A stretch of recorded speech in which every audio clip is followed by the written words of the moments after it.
Okay, welcome everybody. My name is Lars Fontin from WTT.com. Today, I will review a new technique which is available since the release of the WTT charting platform release 3.0.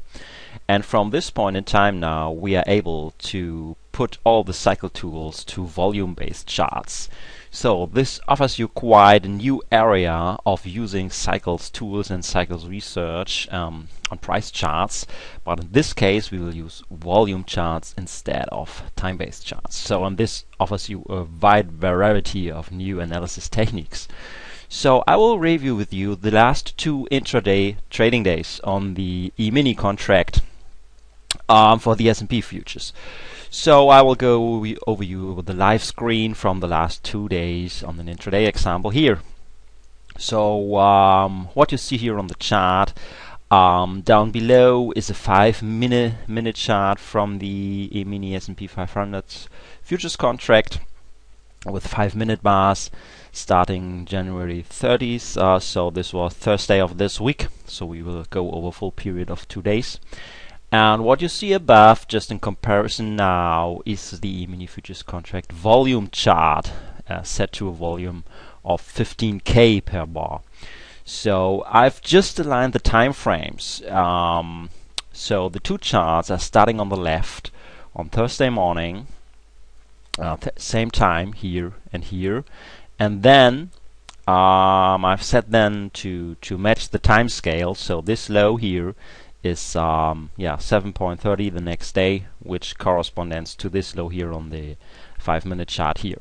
So as you can see, this covers the same futures contract during the same time span with the same price data, but plotting the price bars with volume charts, it looks different even if it's the same price. So what you can see on the time-based chart, it's that it looks quite like flat periods, then short pops down below or up there, then a sharp down move, then a long sideways period with some very fast up and down moves, and this is how the 5-minute chart on the time-based scale looks like. But if you plot the same price behavior on the volume chart, which is done here above, the chart looks quite smooth and you can see the swings on this chart more easily. So this is the top here, which corresponds to this top here, and this low here looks quite smooth. This down, up and down move here looks quite smooth from a time-based chart. So this low here is exactly this low here here on the time-based chart. So it's important that you see that this low here is exactly this low here on the volume chart. And then this top here, where it looks like a smooth up move here to this top, is exactly this top here on the price chart. So these corresponds to this top here. And then the smooth down move here to this bottom is exactly this bottom you see here on this chart. So and then this top here corresponds exactly to this top here on the volume chart. So and then you see on the volume chart, you can see a clear smooth down move here into this area, which looks quite straight down move here to this bottoming area, and this bottoming area is exactly corresponds to this point here on the time-based charts. So and then now the next up move, so this top here is exactly this top here on the volume chart. So you see that plotting the volume charts makes intraday charts more easily, and this now is exactly important if you deal with cycles. So on this volume charts you can see the swings are much more clearly seen based on volume and not based on linear time scale here. So what this means, if you apply cycle tools to volume-based charts, the cycles could be detected in case of volume. So if you apply cycle tools to volume chart, you won't detect time-based cycles, but what you can detect are volume-based cycles, and this is what I want to show you here. So we will now switch to the volume chart, just to clean up our chart a little bit. So this is the volume chart, and what I've plotted here down below already yeah, this is my cycle swing index. So this is one out of the cycle tools which is able to detect the cycle swings very clean, sharp, and early on the market here. And the arrows already drawn on the chart now correspond to standard signals which are derived from this indicator. So it's quite simple. A break just below the upper band here corresponds to sell signals, and a break just above the lower band here, which happened here, is a classic buy signal. And in addition, you have to spot divergences, but that's just an additional signal. So I will just go over this chart, just spotting these standard signals, which are quite easy to see on this indicator, and you see the smooth behavior of this indicator. So it's a very easy one to read, not flickering around. So let's start here with the first sell signal, this down move, and it was detected here by this buy signal here. Then we had this up move here, and it corresponds to this sell signal.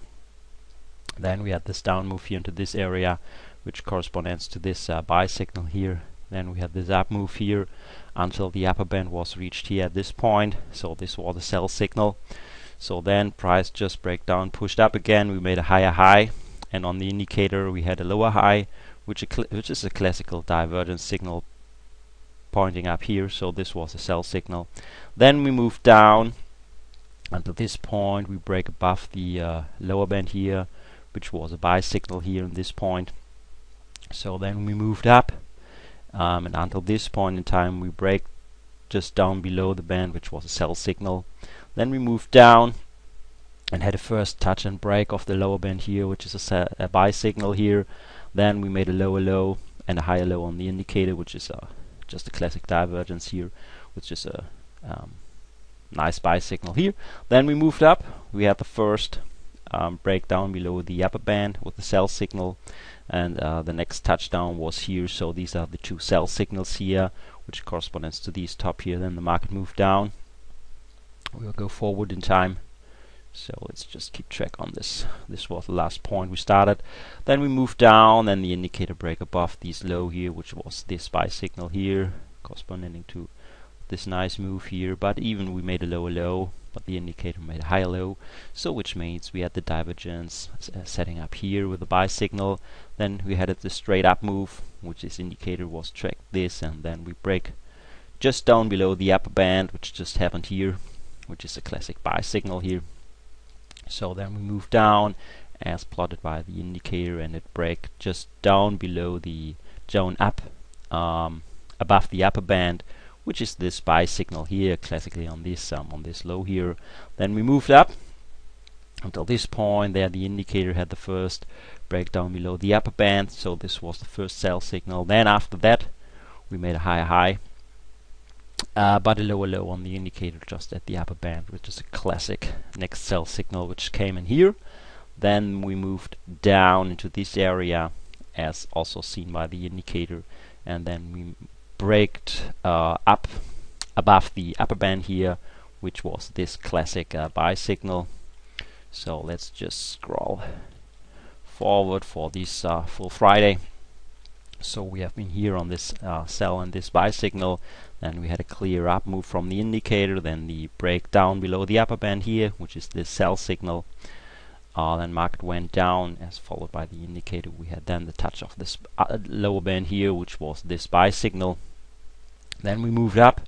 So price made a higher high here on this top, and indicator made a lower high here, this is where the divergence took place, which means this is a classic sell signal here at this area. Then price moved down into this point in time here, and we touched the lower band and break just above the lower band here, which was the last buy signal here on Friday in the afternoon, and just this corresponds to this up move here. So but by following these these signals, so we can make the last 2 days complete on the chart here. So what you see here is the price action of the last 2 days on an intraday basis, just plotted with volume charts, and the arrows indicate the areas where the classic signals have been came in from the cycle swing index. So we can just mark it on a chart to make it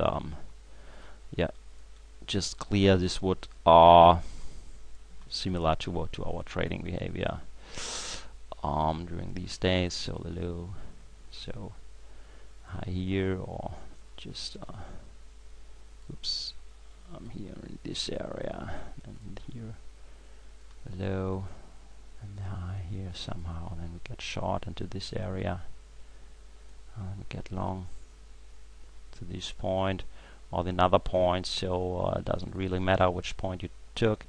Then at least here was the buy, or here the buy, here the next sell signal into this bottoming area, and then this up move here. We took this one or this one to go short, doesn't matter, each one was just a nice move here. So here you see the trades which have been detected by the standard cycle swing indicator during the last 2 days. So this is just an non-interrupted period on an intraday basis for the last 2 days of trading, for Friday and Thursday of this week, just plotted with the standard cycle swing indicator here. So this is what you will see if you do this on a intraday basis. And to review or to recap, this is the effect if you are able to measure cycles on volume charts, what we did here. So this offers you a nice advantage applying cycle tools on volume charts.